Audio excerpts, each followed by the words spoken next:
তীব্র গ্যাস সংকটে আজও বিভিন্ন পাম্পে যানবাহনের দীর্ঘ সারি। এই মুহূর্তে রাজধানীর মগবাজার আছেন সহকর্মী মানিক মোহাম্মদ ওমর। সরাসরি যাচ্ছি তার কাছে। ওমর, এই মুহূর্তে আমি আছি মগবাজারের একটি গ্যাস পাম্পে। চলমান যে গ্যাসের সংকট রয়েছে, এই সংকট থেকে একেবারেই বাঁচার কোনো উপায় দেখছেন না এখানকার যারা কর্তৃপক্ষ আছে এবং যারা চালক আছে যানবাহনের, তারা দীর্ঘ সময় অপেক্ষা করে তাদের কাঙ্ক্ষিত গ্যাসটুকু নিতে পারছেন না। গ্যাসের চাপ কম থাকায় দীর্ঘ সময় পর তারা যখন গ্যাস নেয়ার সুযোগ পাচ্ছেন, তখন খুব বেশি গ্যাস তারা তাদের ট্যাঙ্কারে ঢুকাতে পারছেন না। কারণ হচ্ছে যে যেহেতু গ্যাসের চাপ কম থাকে, তখন অল্প গ্যাস নিয়ে তাদেরকে আবার ফিরে যেতে হয়।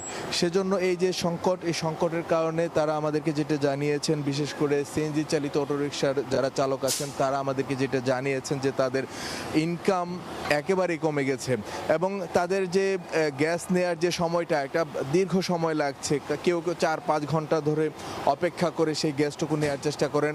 আবার যারা উবার কিংবা রাইড শেয়ারিং অ্যাপগুলোর মতো অ্যাপ সার্ভিস দিয়ে থাকেন, সেখানেও তাদের এই গ্যাসের সংকটের কারণে তাদের ইনকাম আয় কমে গেছে। এবং সিএনজি চালকরা আরও যেটা আমাদেরকে জানিয়েছেন যে মালিকরা তাদের থেকে কিন্তু কম নিচ্ছেন না, কিন্তু তাদেরকে ঠিক সেই টাকাটা দিতে হচ্ছে, আবার সেই কাঙ্ক্ষিত ইনকামটাও তারা করতে পারছেন না। এই যে গ্যাসের সংকটের কারণে যে দীর্ঘ সারি তৈরি হয়েছে যানবাহনের, এই সারি সামাল দিতে হিমশিম খেতে হচ্ছে এই কর্তৃপক্ষকে। এবং পাশাপাশি আমরা দেখতে পেয়েছি যে মগবাজারের এই সড়কটিতে ট্রাফিক পুলিশের একটি বাড়তি উপস্থিতি আমরা লক্ষ্য করেছি। যেহেতু দীর্ঘ লাইনের কারণে ট্রাফিক জ্যাম বা যানজট তৈরি হয়ে যেতে পারে, সেই জন্য সেই বিষয়টিকে লক্ষ্য রেখে ট্রাফিক বিভাগ আলাদা করে বাড়তি নজর রাখছে এই পাম্পের আশপাশগুলোতে। কর্তৃপক্ষের পক্ষ থেকেও নানান ধরনের তৎপরতা আমরা দেখতে পেয়েছি। তাদের যারা নিরাপত্তা রক্ষী রয়েছে, তারাও নানানভাবে এই বিষয়টি সামাল দেওয়ার চেষ্টা করছেন যাতে করে যানজট তৈরি না হয়।